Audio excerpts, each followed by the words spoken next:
Olá pessoal, tudo bem? Bom dia, boa tarde, boa noite. Espero que vocês estejam bem. Hoje é mais uma aula do conteúdo de História que corresponde ao oitavo ano. No que se refere ao conteúdo do oitavo ano, nós já começamos a trabalhar em cima das revoluções que vão ocorrer a partir do século XVII na Inglaterra e como essas revoluções vão influenciar na colonização da América, de que forma essa colonização vai surgir, não é? Então, o que é que temos então? A crise sucessória na Inglaterra vai passar a acontecer por uma razão muito simples. A rainha Elizabeth I, ela não gerou filhos, não deixou herdeiros. E isso vai causar um transtorno muito grande na linha sucessória, na sucessão dela ao trono inglês. Por quê? Porque vai se buscar ali os parlamentares, o parlamento inglês, a nobreza inglesa vai procurar identificar uma pessoa que pudesse substituí-la, uma pessoa que pudesse ficar no seu lugar. Então, isso vai ocorrer ali no início do século XVII, com a morte da Rainha Elizabeth, e vai favorecer que aquele parente mais audacioso, mais esperto, aquele parente dela, conseguisse assumir o trono. Se ele tivesse já um trono, ele poderia, inclusive, abdicar de um trono e assumir o trono na Inglaterra. E é isso que vai acontecer.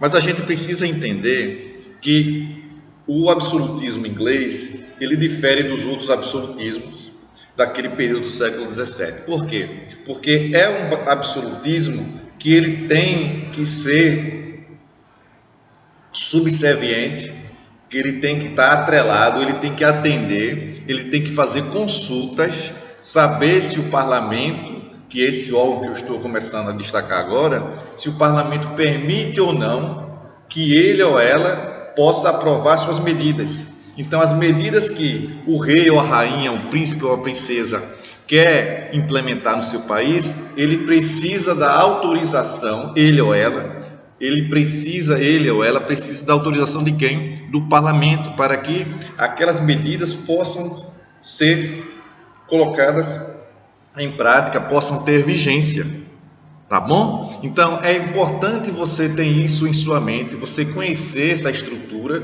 Esse parlamento é um local que ali ficavam os deputados e os senadores, não é? Que eram eleitos. Então essa questão eleitoral, essa questão definição dos representantes do poder legislativo é uma influência lá que a gente já observou, já estudou lá na Grécia lá atrás, quando a gente estava no sexto ano. Pois bem, com a página 42 nós vamos dar início a essa crise sucessória e como o parlamento vai aos poucos também buscar não favorecer muito a monarquia inglesa. Vamos entender todo esse processo, tá bom? A crise sucessória na Inglaterra, na página 42. Com a morte da rainha Elizabeth I, em 1603, a situação política e econômica da Inglaterra ficou mais difícil em função de a rainha não ter deixado herdeiros. Isso acabou gerando uma grave crise para definir quem assumiria o trono. Chegando ao poder, o primo da rainha Elizabeth I, James Stuart, que era escocês. Quem é escocês faz parte do Reino Unido, ou também chamado de Grã-Bretanha. O que é o Reino Unido? É a junção de 4 países na Europa, países europeus, 4 países, que esses países devem obediência à rainha da Inglaterra, a rainha Elizabeth. Quais são os países, professor, que fazem parte dessa Grã-Bretanha, também chamada Grã-Bretanha, o Reino Unido? A própria Inglaterra, a Escócia, a Irlanda e País de Gales. Esses 4 países compõem o Reino Unido. A chefe de governo desses 4 países é uma única figura, que é a rainha da Inglaterra, que é a rainha da Inglaterra e ao mesmo tempo de 4 países, que é a rainha Elizabeth. Deu para entender como é que acontece essas divisões, esse processo, não é, governamental, vamos dizer assim, não é, estrutural da Grã-Bretanha. Então, que era escocês. Prosseguindo aqui na página 42, com isso teve fim a dinastia Tudor, e agora abre espaço, temos o início da dinastia Stuart. A sua coroação foi contestada desde o início. A de quem? A de Jaime, pois tinha posicionamentos políticos contrários aos defendidos pelos ingleses, entre eles o fato de apoiar a teoria do divino dos reis, teoria do direito divino dos reis, segundo a qual o governo era exercido pelo poder real e pela religião, e que nesse caso seria o anglicanismo, e de não aceitar o controle político e econômico exercido pelo parlamento inglês. Não é? O parlamento que eu já destaquei, que eu já enfatizei aqui, a importância desse parlamento, a importância desses deputados que que eles precisam eles precisam autorizar as medidas que são enviadas pelo rei ou pela rainha. O governo de Jaime I, ainda na página 42, foi marcado pelas divergências. O que são divergências? Que têm opiniões diferentes com o parlamento. Jaime substituindo a prima Elizabeth e conhecendo sérios problemas para administrar, porque ele precisava do apoio do parlamento. Ele criou e aplicou várias medidas que visavam enfraquecer o parlamento, para que pudesse exercer o controle sobre a política e a economia na Inglaterra.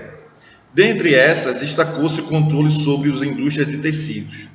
Após sua morte, em 1625, a Inglaterra teve um novo rei, também da dinastia Stuart.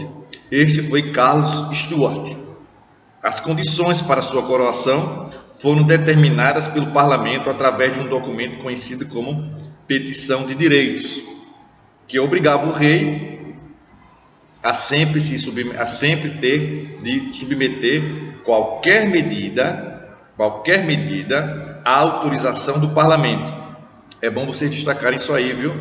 Esse trecho aí.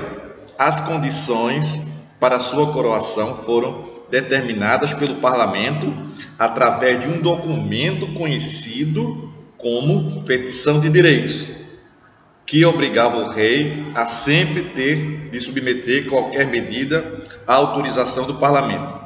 Um exemplo disso foi o fato de não poder convocar exércitos. Carlos I, como ficou conhecido, prosseguindo na página 42, não seguiu as orientações e imposições do parlamento.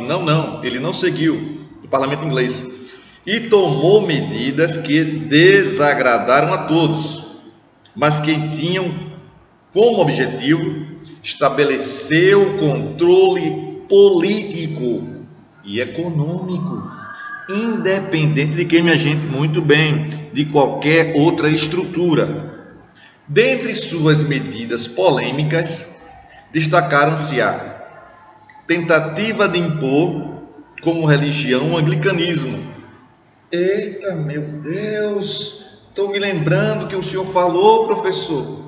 Estou lembrando desse anglicanismo que a gente estudou ano passado, não é? Da reforma religiosa. Essa religião foi criada por quem? Isso, Henrique VIII, porque ele queria se casar novamente. E a Igreja Católica não iria reconhecer seu novo casamento. Daí ele foi e criou a Igreja Anglicana. Ele casou-se com Ana Bolena, porque o grande desejo dele era ter um filho herdeiro, um príncipe herdeiro. Mas do seu casamento, da sua união com Ana Bolena, vai surgir o quê? Vai surgir mais uma menina, não é? E então essa separação no frigir dos ovos não teve o êxito em 100% que Henrique VIII tanto desejava. Prosseguindo aí, o objetivo era, prosseguindo na 42, no finalzinho dela, né? Com o objetivo de estabelecer o controle político e econômico independente de qualquer outra estrutura. Não é? Dentre essas medidas polêmicas, destacaram-se a tentativa de impor como religião o anglicanismo, substituindo o presbiterianismo, a lei do Ship Money de 1634, que era um imposto cobrado a todos os cidadãos ingleses. Não é? Daí vai vir a Revolução Puritana e Carlos vai invadir o parlamento, não é? E por conta dessa atitude dele vai gerar muitas insatisfações, não é? Na prática a oposição vai se organizar e então o rei vai perder o poder, o parlamento vai aprovar uma lei que proibia o controle político real sobre eles, e o rei, em contrapartida, como reação, resolve invadir o parlamento e prender os seus líderes, não é? Essa ação dele causou a Revolução Puritana, também conhecida como Guerra Civil, que durou 9 anos, não é? 9 anos. Nós temos aqui, na página 45, duas questões que é um complemento da 44, da página 44 em relação a exercícios e questões. O que é que nós temos aqui? Quarta questão. A coroação de Carlos I como rei foi fruto de um acordo com o parlamento. Cite e explique os principais pontos desse acordo. A resposta. Os acordos com o parlamento inglês foram pautados por um documento conhecido como Petição de Direitos, que obrigava o rei a sempre ter de submeter qualquer medida à autorização do parlamento, não é? Autorização do parlamento. E com isso, temos a questão número 5, que fala sobre as principais medidas tomadas por Carlos I, não é? Que foi de encontro às disposições políticas do parlamento inglês. Quais foram essas medidas que ele tomou, que foi de encontro, que bateu de frente, que foi em choque com o parlamento? Dentre as medidas de enfrentamento ao parlamento inglês, destacaram-se o quê? A tentativa de impor o anglicanismo, e a lei do Ship Money de 1634, que era um imposto cobrado a todos os cidadãos ingleses, comerciantes ou não, né? Iam passar por essa questão. E nós vamos agora adentrar uma outra situação importante, que é adentrar especificamente na Revolução Puritana.